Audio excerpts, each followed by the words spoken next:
Merry bowl season and welcome back to the Lines College Football Podcast. I'm Brett Gibbons with thelines.com, and as always, I'm joined by the one and only Kelley Ford. Kelley, welcome back. Happy bowl season. How are you doing? How are you feeling? Doing great, Brett. It's an exciting time of year, as we've talked about. Already had some really exciting bowl outcomes. We are no doubt going to be in store for a few more, probably at least a couple in the handful of games we're going to be talking about today. So it's always fun talking bowls, and it's great when we get some chaos, which we love to see.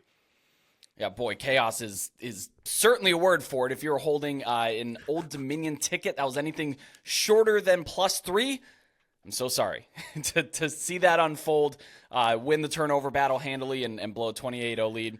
That's what bowl season is, though. I enjoyed the game. It was amazing. Yeah, it truly was. Objectively was. If you lost your money, very sorry about that one. But before we get into it all, don't forget to follow The Lines on Twitter at TheLinesUS. I'm at Road to CFB, and Kelley's work can be found at K Ford Ratings. We'll be here breaking down the remainder of the college football postseason slate, as well as every single bowl game left on the schedule. Saturday, busy day for bowls. December 23rd is what we're talking here. We've got 7 games on tap, starting in Birmingham and finishing with, delightfully, the Hawaii Bowl after dark. So if you're itching for a little bit of Mountain West after dark, probably for the last edition that we get this season, this is going to be for you. But let's start with the Birmingham Bowl. We have Troy, a 7.5-point favorite against Duke. This game carries an over-under of 44.5 points. It kicks off at noon Eastern on ABC from Protective Stadium, which houses UAB and is one of our 13 primary FBS stadiums hosting bowls. Duke, lots to go over here. They turn over the entire coaching staff. Riley Leonard, of course, transfers to Notre Dame. They could be without 7 other starters, 5 defensively. And I still haven't heard anything on their star defensive lineman, Dwayne Carter. So it really could be more than that. Duke is going to be very short-handed. I don't think there's many teams that are more ravaged or even as cleaned out as Duke is here between injuries, transfers, and the NFL draft, and, of course, those coaching changes. On the other side, though, Troy is turning over their coaching staff as well, but they don't have the same personnel changes that Duke has here. They played in just one-score game during Sun Belt play, won their last 10 consecutive games, including that Sun Belt championship. I mean, Troy is absolutely rolling. Of course, they're not under John Summerall anymore, but what a job he did in his 2 years there in Alabama. An interesting question that I posed when looking at this game. Are Duke's number 2s on par with, say, like Louisiana's number 1? What kind of roster is Troy going up against here, and how can we compare it against who they played? Duke's team composite talent ranking at 247 Sports is 67th, so that's actually, not that much higher than some of the other Sun Belt teams that they're playing. App State's like 84, Louisiana's 97, so like losing your top players, all your best players, kind of brings you down to maybe a mid-level Sun Belt team, and that's kind of the way that I looked at this. At this side of 7, though, it's tough to lay the points with Troy. Duke's potentially without their 2 best defensive linemen. So I expect Troy to look to Kamani Vidal, who led the Sun Belt with 1,350 rushing yards this year. However, the Trojans' passing attack was actually what carried this offense toward the end of the year. They really hit their stride. And Gunnar Watson finished 24th in overall passer rating. Yeah, Brett, bowl season means something different to just about everyone these days. Depends who you ask, if they even want to be playing in the game, right? But if you go back to the root of bowl season, it was about rewarding teams that had phenomenal years. And these 2 teams are the epitome of just that. Per my power ratings, this is the best Duke team since 1994. It's the best Troy team ever, Brett, at least since 2001, when the Trojans made the jump to the highest level of college football, which is what my data set includes, only teams playing at the highest level at any given point in time. So while both these teams had great seasons, Troy's, and you talked about it, Brett, it was slightly better relative to the expectations. The Trojans finished in the top 15 in both power rating improvement and wins relative to expected. Despite the notable opt-outs, Brett, that you touched on, this is the type of bowl game that I personally get most excited for. I'm very, very excited about this one. Yeah, I'm with you. It's, we see a couple of these every year where like one of the teams is very good, very motivated, and has a chance to make a real statement win at the end of the year. I see more continuity in Troy, of course, and I think they'll be able to move the ball pretty well against a Duke defense that the cupboards are pretty bare for this game here. I actually like over 26.5 team total for Troy. There's multiple ways that they can score on Duke. Duke's secondary is a big concern. It's very injured right now. Their top corner, Miles Jones, has not played in a long time. So I think that Troy will be able to move the ball through the air and counter with a strong run game without Duke's defensive lineman there. And I kind of like over 44.5 as well. Without Riley Leonard week 7 on, Duke still moved the ball pretty well, and they scored points. They averaged 31.5 points in those 4 games, never went under 24. So final note here, Troy does have a decided travel advantage. They're just 136 miles away from Birmingham. Moving forward, we have the Camellia Bowl between Northern Illinois and Arkansas State. Arkansas State now a 3-point favorite here with an over-under of 53.5 points. It also kicks off at noon on ESPN from the Crampton Bowl. If you are not familiar with that venue, I've seen football happen there. It's certainly a venue. It's in Montgomery, Alabama. Anyway, this line moved off of Arkansas State plus 1.5 to open. Has been all one-sided. Have not seen really any buyback on NIU, although the line has stalled from time to time. These are two teams that are largely intact, although there are a couple of notable outs here. Northern Illinois, the receiving core, boy, between injuries and the transfer portal, they don't really have much left, and that's been the case kind of all year. Trayvon Rudolph is really the big name here, dynamic returner, receiver. He's not playing. He did transfer away. Arkansas State missing a few defensive pieces up front, but for the most part, these are the same teams that we've seen at the back half of the year. Notably, quarterback Jalen Rayner turned this team around from they were last, I think, in the power ratings really early on in the year, like week 2, week 3. I think after they got crushed by Oklahoma, they had fallen all the way to the bottom, and now they've turned around and are a pretty formidable team. I mean, here they are in a bowl game. So they had a game this year where they scored 77 and also had a game where they had 73 scored on them. So this team is big swings here over the course of the year.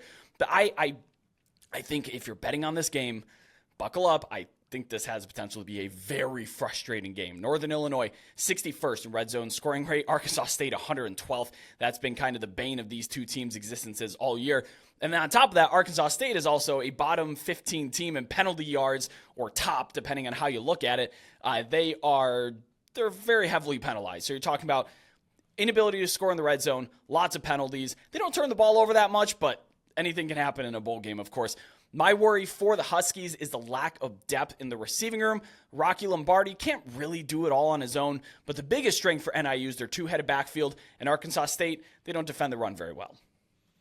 Yeah, Brett, I don't think enough people are talking about the season Arkansas State just had. I mean, coming into the year, I had the Red Wolves power rated number 113. So not great, but there was a buffer between them and the bottom of FBS.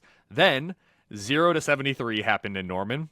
3 to 37 happened against Memphis the next week, and the Red Wolves plummeted 9 points in my power ratings in 3 weeks, and I rated them as the worst team in the nation, number 133 out of 133. Yet somehow, this team turned it around. They won 6 games, ended the year with a higher power rating than they started with, Brett. I mean, wow. Pretty remarkable when you stop and think about you talked about the swings, giving up or scoring 77, giving up 73 in 1 year. It's crazy. NIU, they had quite the turnaround in their own right. After an overtime win on the road at Boston College in week 1, which really raised some eyebrows about both these teams, the Huskies dropped 4 in a row and were number 111 in my power ratings. They rebounded to win 5 of their last 7, make a bowl, and finish number 96 in the power ratings. If you would have told me in the middle of September that one of these teams would end 2023 with a winning record, I simply wouldn't have believed you. Like, I would have taken a lot of money to say, yeah, that's just not going to happen for either one of these. Here we are, and my numbers like NIU by about 2 in this game. You mentioned it, Brett.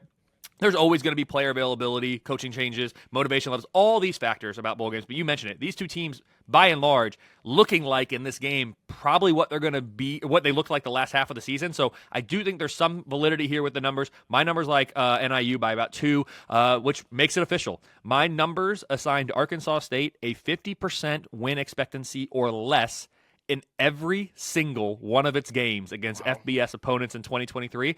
Take that for what it's worth. Hey, they're going to be underdogs in all these games. They found a way to win 5 of those, right? One of them was an FCS, I believe. They found a way to win 5 of those things, so they might just do it again here in bowl season. Yeah, you mentioned that 37-3 result against Troy. I had just tweeted out a whole long string of stats and advanced stats and how players are doing this year. And Jalen Rayner was one where I'm like, guys, adjust your power ratings on Arkansas State. And then they go out and just get absolutely belted by Troy. So that was a little bit embarrassing. But like in the long term, I was on the right path. But yeah, for the fact that immediately turned around and happened, that was woof. That was not great.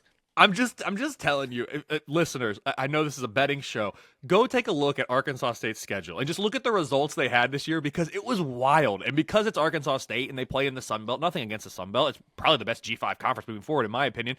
It's a little bit off the radar, though, is the point. Just go look at their schedule and their results. Wild to see just the weekly swings.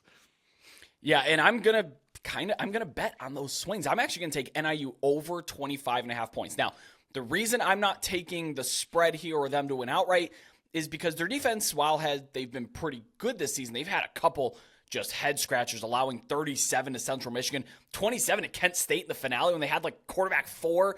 I cannot rely on either of these teams at all. That's why I'm not going to take a position on the spread, but I do like NIU to score some points here. Kind of, whatever you bet, prepare to be uncomfortable with it. These teams have been Jekyll and Hyde all year, both of them.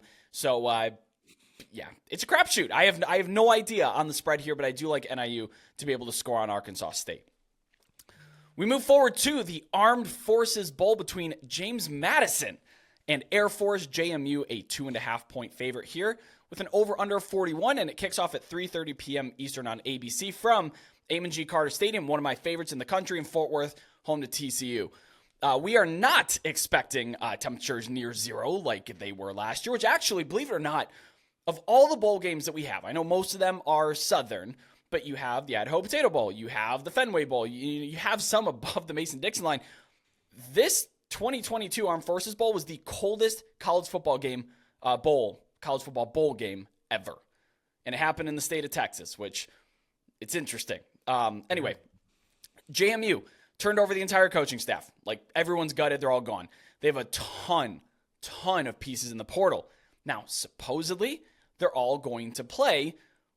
But if they don't, James Madison could be without a dozen starters. That includes starting quarterback Jordan McLeod, who's terrific this year. 1,000-yard receiver Elijah Surratt. Star running back Tyson Williams. Like, on defense, their superstar Jalen Walker's in the portal. And probably... he still landed on some All-American teams, but I believe he was deserving of first-team All-American. Jalen Green, he tore his ACL in like week 9, and he had like 17 sacks. So these guys are not playing. They're also without their starting center, who's out for the year with an injury. So James Madison could be without a majority of their team. Air Force, they did win this bowl game last year. It's their third straight bowl in the DFW area, but they also lost their last 4 games after starting 8-0. Now, that kind of momentum scares me a little bit, or the lack of momentum, I should say, but all of those were without their quarterback, Zach Larrier, who Troy Calhoun believes might be able to play. If he plays, this is a very different team. And it's weird to talk about a service academy that way, besides, Malcolm Perry. But usually it's not that case. But with Air Force, Zach Larrier, 8-0 when he plays, 0-4 when they don't. Thanks for the reminder about last year's temps in this game, Brett. I had totally forgotten. And yes, I do recall now, though, just that really, really cold streak that we had there in the plains and even North Texas, as you talked about. So I'd totally forgotten about that. Glad we're not going to be sub-zero again for this bowl game. I'm also surprised, though, that is the coldest bowl game we've ever had, because as you mentioned, we do have some. Too. Yeah, we have games in December in northern parts of the country. You would think some at some point would have been colder. Anyway, good fact there. Wasn't tracking on it. You just touched on this, though, Brett. After week 9, these two teams, going into week 9, these two teams were a combined 16-0. After Air Force was, let me restart this. Going into week 9, these two teams were a combined 16-0. Air Force was ranked, and the only reason James Madison wasn't was because the Dukes were ineligible as they completed the second year of their 2-year transition period from the FCS. From that point on, these two team seasons could not have been more different, Brett. James Madison, they continued their momentum through the end of the year with their only blemish coming in overtime against App State. The Dukes burst onto the FBS scene in 2022. I truly did not think they could do any better than they did a year ago. They proved me wrong. They won 3.5 more games than I projected, which makes them number 7 on my overachievers list here. James Madison also finished number 7 on my list of power rating improvements from preseason to current, rising more than 9 points in the power ratings during the year. Just a phenomenal year for James Madison, and I'm excited that they have this opportunity to compete in a bowl game because, as we know, that wasn't a given this transition window that you have as you make that transition from FCS to FBS. For Air Force, it looked like the Falcons were on pace to have their best team of the 21st century before a shock loss to Army was then followed by a shock loss at Hawaii, and then 2 more losses to teams that ultimately competed for the conference title, of course, UNLV and Boise State. Ultimately, it was a season of what could have been for the Cadets, and Brett, they ended up being power rated worse than both the 2022 and 2021 Air Force teams, at least by my numbers. My numbers, which again, don't account for opt-outs among other factors, like James Madison by about 6.5 points in this game, pitting 2 teams that are on polar opposite ends of the form spectrum, as you talked about. I've started to see this number creep away from James Madison. There were 3s on the table. Now we're down to 2s. I don't know if that's going to continue or not. I think, like I said, there's so much going in opposite directions here. You have the big-time motivation for James Madison, their first FBS bowl game. In theory, they should have that, but I think Curt Cignetti leaving kind of takes a little bit of that away. And, there is the potential that the transfers just don't play. Be it some, be it most, be it all. I don't know. But we're seeing guys that are announced to not be playing the day of, like we saw with Frank Harris and UTSA in the Frisco Bowl. We didn't know until, an hour before kickoff that he wasn't, not even. I think it's when he came out for pregame warm-up. So, are you going to roll the dice and be holding a JMU ticket, and then Jordan McLeod and Jalen Walker and Elijah Surratt and, all of them decide the day of that they're not playing? I'm not. I don't have a JMU ticket. And if these guys do play, I believe JMU is the right side. And handily so. Like you said, 6.5 points. I'd take that even more because of how they're playing and the motivation behind it. But I haven't bet on this game because there's just so many unknowns that could change the day of that right now, the way it sits, Air Force is the only side that I would play right now. Just because you don't know. So proceed with caution. If all these players play, JMU's likely the right side, but I'm hearing little bits all around the Twitter sphere and other podcasts, things like that these guys might not play. Brett, that's just good general advice for bowl season with regard to betting, in my opinion. Proceed with caution. That's just blanket statement, period, right there, exclamation point. You talked about Harris. We don't know. So proceed with caution is great. And again, if at full strength, that's what my numbers would make this one. I'm certainly excited, though, for James Madison, as I talked about having a chance to play in a bowl game this year. They did earn it. All right, we're moving to one of the most iconic bowl games we have on the slate, the famous Idaho Potato Bowl, played on the Smurf turf. We have Utah State, a 2.5-point favorite against Georgia State. No MAC team involved in this one. I mean, that's what happens when you have, 12 Sun Belt teams making bowl games this year. So this game carries an over-under of 59.5 points, and it kicks off at 3:30 p.m. Eastern on ESPN, like I said, from Albertson Stadium in Boise. The under took a big hit on Wednesday. We're recording on Wednesday. It dropped from 62 all the way down to its 59 in some spots, and it looks like it could be going down more. Why is that? Well, you look at Georgia State, a couple things going against them. Number one, this is the longest trek for a bowl team that's not going to Hawaii. Hawaii is a cheat code because there's 2,000 miles between us, the mainland and the island. So, but yeah, if you're looking just on the continental U.S., Georgia State has the longest trek to Boise. They also are without their 1,300-yard rusher, Marcus Carroll, who transferred to Missouri, so he's not going to play in this game. They're also without the backup running back, their number one receiver, a starting tackle, and a few defenders. So this is a team that comes in this game pretty short-handed by all accounts here.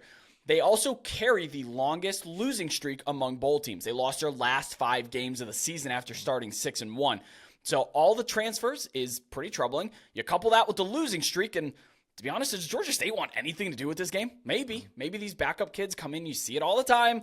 Backup kids come in. They play really well, but I don't know, man. And you look at Utah State, Levi Williams, the quarterback, I assume will start this game. He's the one who, in the Idaho Potato Bowl a few years ago for Wyoming, rushed for over 200 yards. He can be a baller. but the Aggies have been playing musical chairs with their quarterback all this year. But I think the reason Williams gets the nod is because he's actually foregoing his final year of eligibility to join the Navy SEALs. I think that's something where they say, hey, we'll let you start your last game or at least play a majority of the snaps. I do believe that this is the guy that's going to suit up in this game. That's also a nice motivation boost for the team. One of your leaders, locker room leaders, is going off to serve for his country in a very difficult, Navy SEALs. And I think that's something you want to rally around and play for. So you're also looking at Utah State having the decided travel advantage, like I said. This one's pretty cut and dry. Utah State all the way for me. First and foremost, Levi, thank you very much for your service. Looking forward to seeing you go through that process. That would be incredible to become a Navy SEAL. Obviously, not in the cards for me, that's for certain. A great amount of respect for those that are able to do that and have an interest and willingness to do so. So thank you for that. Less important, but for the topic of this conversation on the podcast here, this is my favorite non-New Year's Six bowl game Brett, and it isn't even close. I know the Duke's Mayo Bowl has gotten really popular recently, and I can understand why. It's a pretty iconic celebration. We have the Pop-Tart Bowl this year. It's getting some love. And again, that's fun too. But for me, I don't know if it's because I did grad school at Ohio University in Ohio, I got a win in one of these games or what. But for me, it's really always been the famous Idaho Potato Bowl. That's just like a perfect bowl name, in my opinion. I absolutely love it.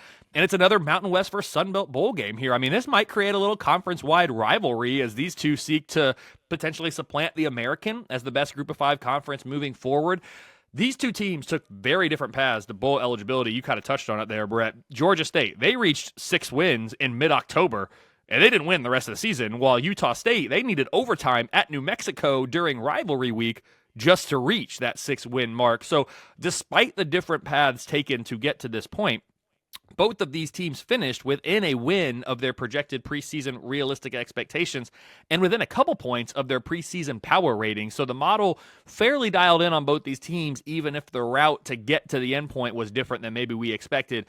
With both defenses ranking in the sub-100s, even at full strength, the offenses should have their way in this one. And Brett, I wasn't surprised that the total was north of 60. I know you've said on Wednesday here, day of recording, it's come down a little bit already. So clearly things are going on. I'll go back to what we said on the last one. Proceed with caution. Yep, but like I said, I'm going to stand by it. Utah State for me, I'd still bet it at this number, even though it's moved through quite a few points, I think 4.5 points at this point. This Georgia State team has all the writings of coming out flat, like you saw with Georgia Southern, their rival in their bowl game, who came in with their own 4-game skid.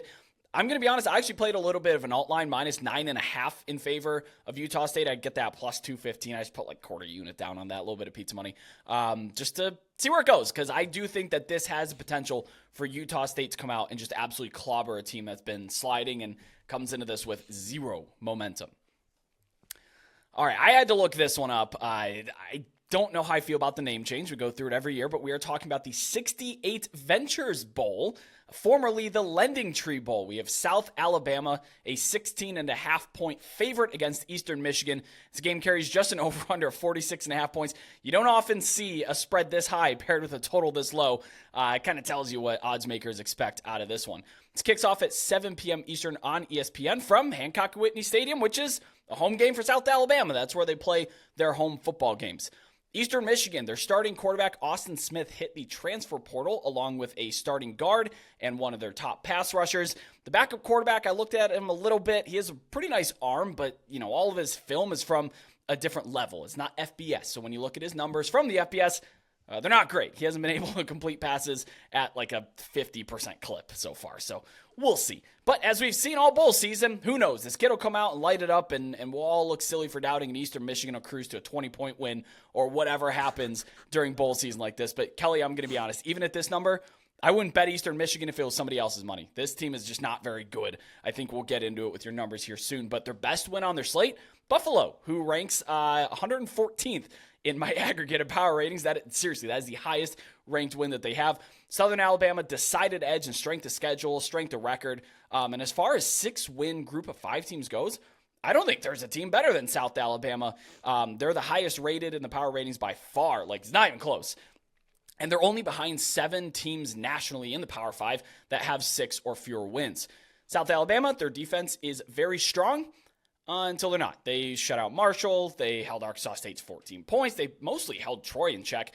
But then they gave up 55 to Texas State, 33 to Louisiana. So, again, a mixed bag of defensive efforts. 68 Ventures Bowl, Brett. Reminds me like what you're making like your Twitter handle, and what the 1 through 67 ventures were already taken, so you're at 68 Ventures Bowl. I'm kidding. I know it's a company. But yeah, I'm not a fan of the name. We'll say that right away. We go from the famous Idaho Potato Bowl to this one. That's a steep drop. And also, Brett, you talked about it, steep drop in terms of quality here, at least with regard to Eastern Michigan. At number 122, EMU is by far the worst power-rated team to be playing in a bowl game. The Eagles, you touched on this, Brett, they did not beat a team power-rated better than, I'm going to give them number 112. You said Buffalo was 114. For me, they're 112. That was their best win all season. And their power rating, the Eagles that is, fell nearly a full touchdown over the course of the year, which ranks in the bottom 10 of all of FBS. This was the worst team in Ypsilanti by my numbers since 2015. 5 bowl game previews in a row here, Brett, featuring a team from the Sun Belt. Like you said, I guess that'll happen when you have 12 of your 14 teams going bowling, while South Alabama finished the year 6-6, which is a game and a half worse than my preseason realistic expectations. Half of the Jaguars' losses were by a single possession. And at number 56 in the power ratings, this is actually the best South Alabama team in my data set, which for them dates back to 2012 when the Jags made the jump to FBS. At face value, these are 2 6-6 teams from G5 conferences.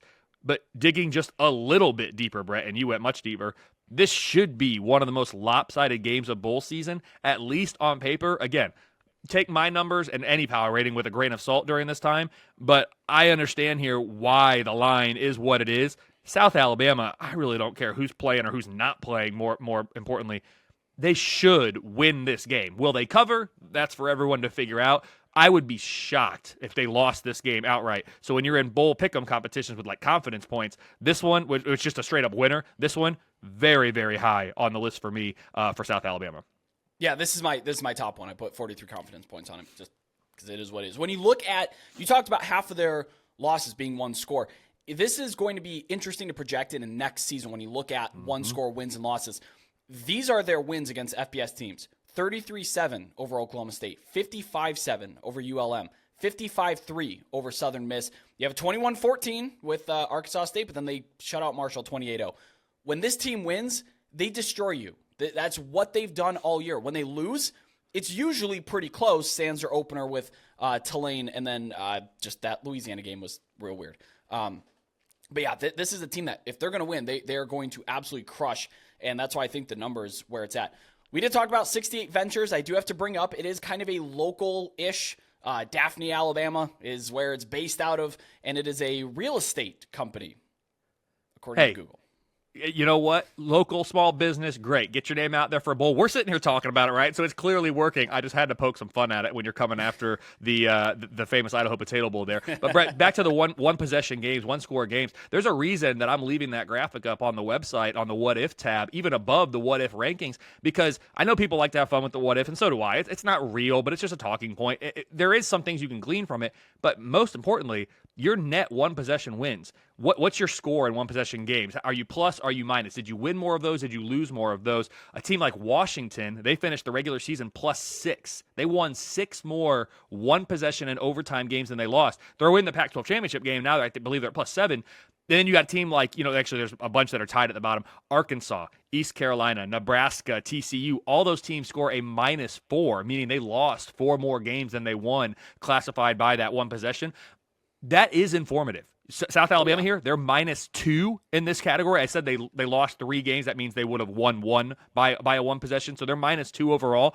I leave that up there because as you're looking to make that transition in next year, and it probably loses some predictive power at this point, Brett, because of the transfer portal and just how much rosters churn over year. But this is a stat that historically, or a category that historically has proven to be predictive in nature in terms of, hey, if you won a lot of one-possession games, you can probably expect the win-loss record to regress next year. If you lost a bunch of those games, you can probably expect the win-loss record to progress next year. So there's a reason I leave that up there. I know we're off topic here, but I do think it's really important.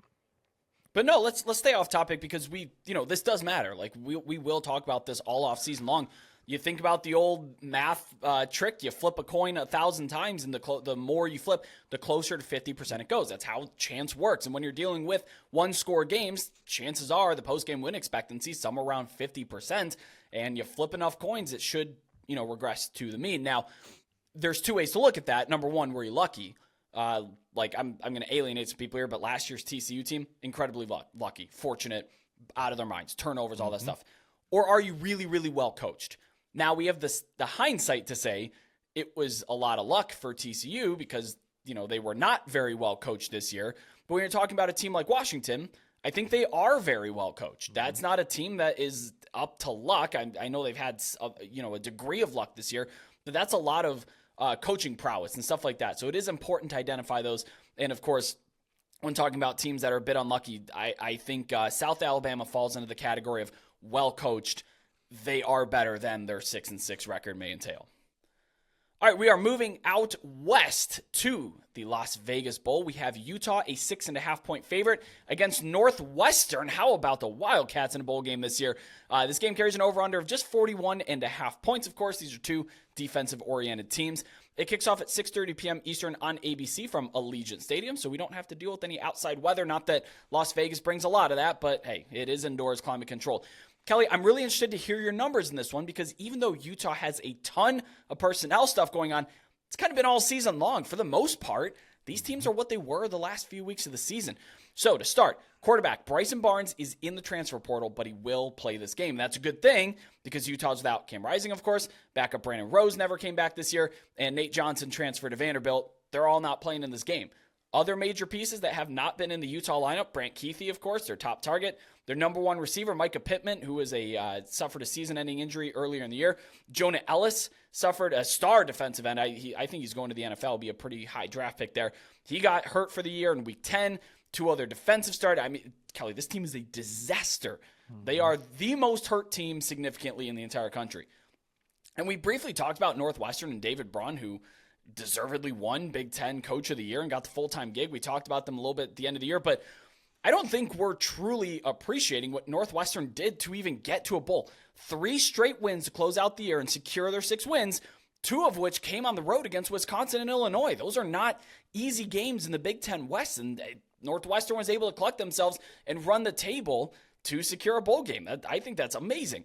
I haven't heard too many people talk about that. I think it's one of the more impressive runs in the country. Northwestern should have all their starters minus 1 starting offensive lineman. Fun fact, they were actually the last team standing that did not have a player in the transfer portal. That, of course, is not the case anymore. That is a fun fact. And Brett, 6 wins. Nebraska sticks their nose up, Northwestern sticks their nose up at that. They got to 7, man. This team, they were just cruising. To 7, you're right. Nope, cruising at the end of the year. No, they're cruising by the end of the year, as you said. I'm with you. We're not talking enough about Northwestern and what Braun did, and he did get the full-time gig, which he should have here, in my opinion. What a year it was for them. Brett, I was at Big Ten Media Days in Indianapolis in July, and the news about the hazing allegations, the whole Pat Fitzgerald situation, it had just hit. It was the first and probably only time I will ever see more media members huddled around the Northwestern football head coach than the Ohio State or Michigan football head coach. And I remember thinking to myself in that moment, at that time, this poor guy, interim coach David Braun, like, what's he supposed to do in this situation?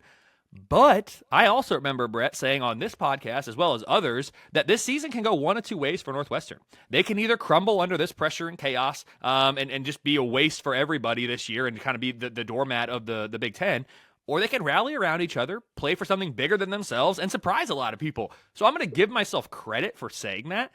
I'm also going to be honest with you.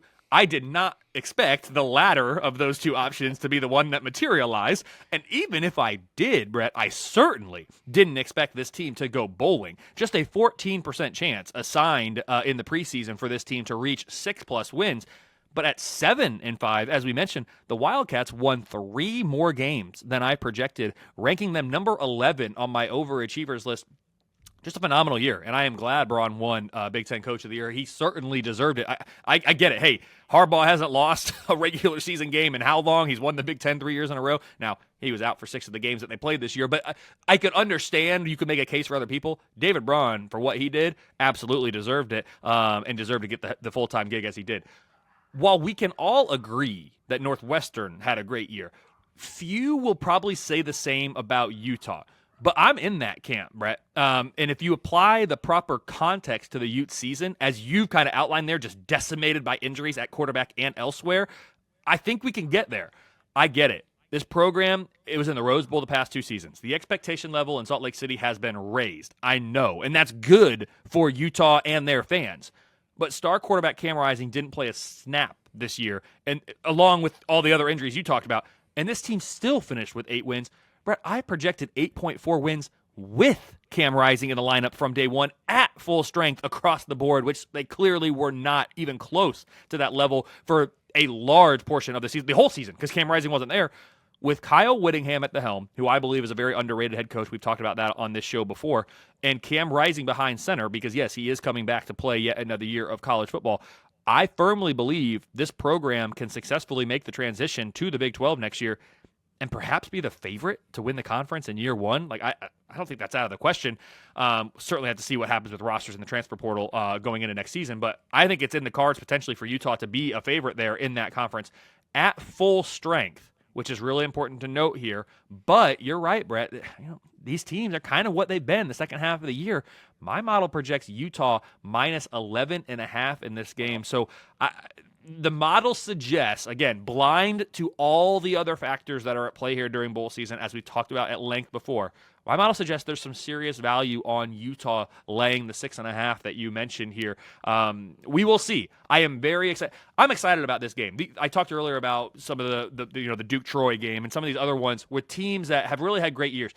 I'm excited about this game. Two Power 5 programs who have had big-time success in recent years and or this year unexpectedly. I also just I'm like a sucker for colors and uniforms, like the red and the purple here. Like, this is going to be a fun game, I think. I'm excited for this one. I'll certainly be watching. But Utah minus 11.5 is what the model makes it. Yeah, I really, really, really want to back Northwestern, but Kyle Whittingham, man, he's a killer. This team is not going to walk in and put in subpar effort. I don't care who's available or not available. This is going to be an absolute showcase, a clinic of coaches that get the most out of their players. Honestly, if I'm even a Power 5 program and I need to take a shot on somebody to be my head coach, I'm going to North Dakota State and hiring whoever's in charge there if I can. If I can hire them away, that's who I'm getting. They have a proven track record. Look at the track All of them record that come into the league are ridiculously good from the get-go. I mean, Chris Kleiman didn't miss a step at Kansas State from a legend. They might even be better than they've been under Bill Snyder. So yeah, that's if I'm, if even a higher level G5 program like Troy when it was opening, and I like the hire that they made, but I'm looking at North Dakota State to get those guys. I get it, but totally. Yeah. Well, with all that said, though, I agree with your numbers, Kelly. I lean Utah minus 6.5, although there is a strong market resistance when it hits 7. There's a reason it touches 7 and then it's gone like that. So people do like Northwestern in this one. All right, our nightcap and our last bowl game of this slate, we have the Hawaii Bowl between Coastal Carolina and San Jose State. San Jose State is a 10-point favorite in this game, and the over-under is at 52.5 at time of recording. Hawaii After Dark, 10:30 p.m. Eastern, guys, on ESPN is when this thing kicks off from the Ching Complex in Honolulu. Looks like it's going to be pretty breezy with winds over 15 miles an hour.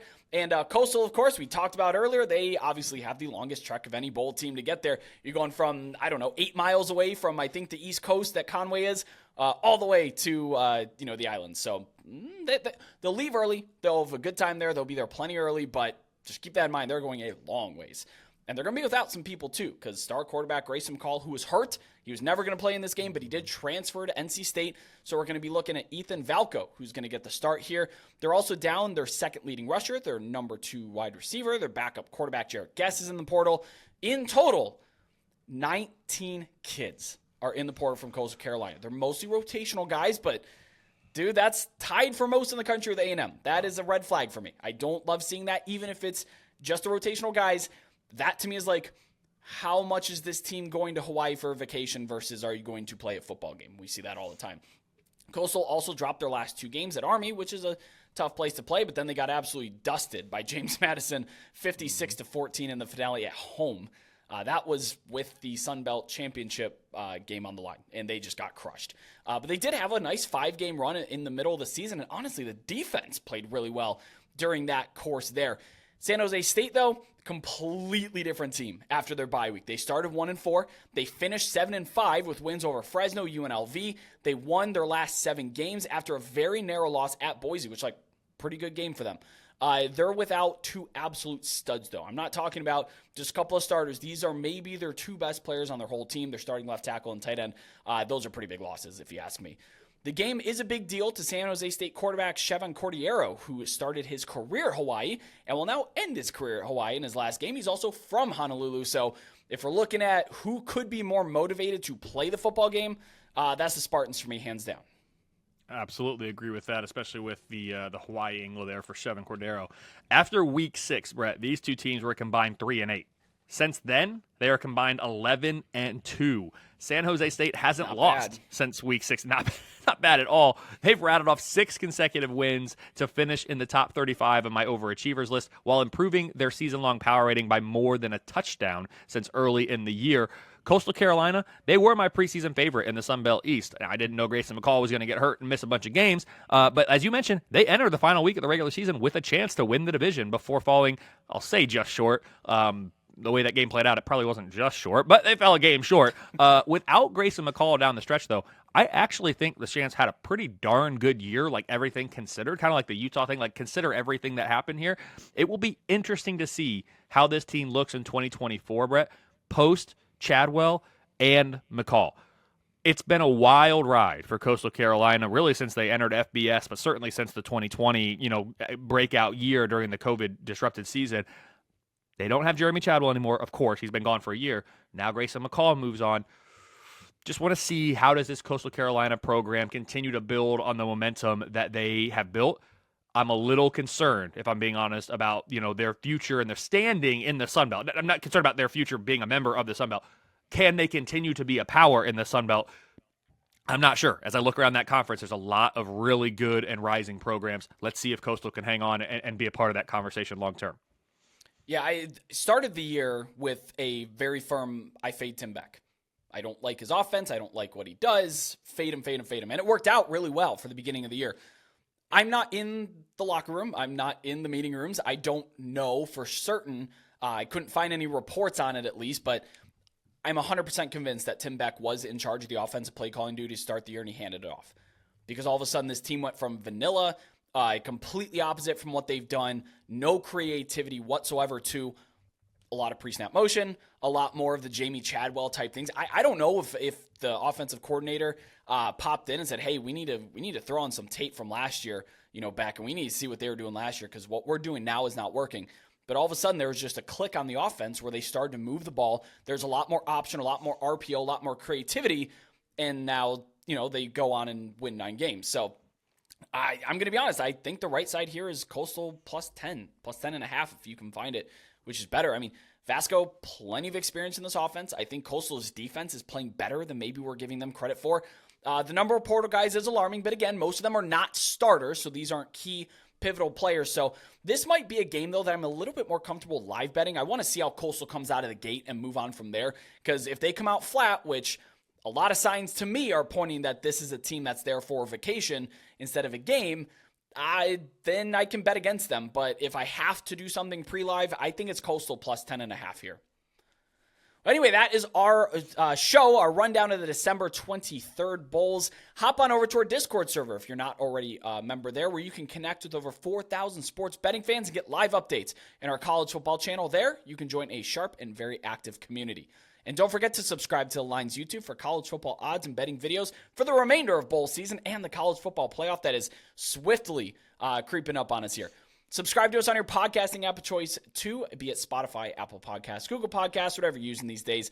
And drop us a good review if you like the show. Let us know in the comments what you think of these games, where you're leaning. Kelly, before we close up shop, please let everybody listening know where they can find your work. You can find me on X at KFord Ratings, the website, kfordratings.com, and, of course, over at thelines.com, Brett. Well, thank you so much, as always, for watching. I'm Brett Gibbons. That's Kelley Ford. We'll see you all next time.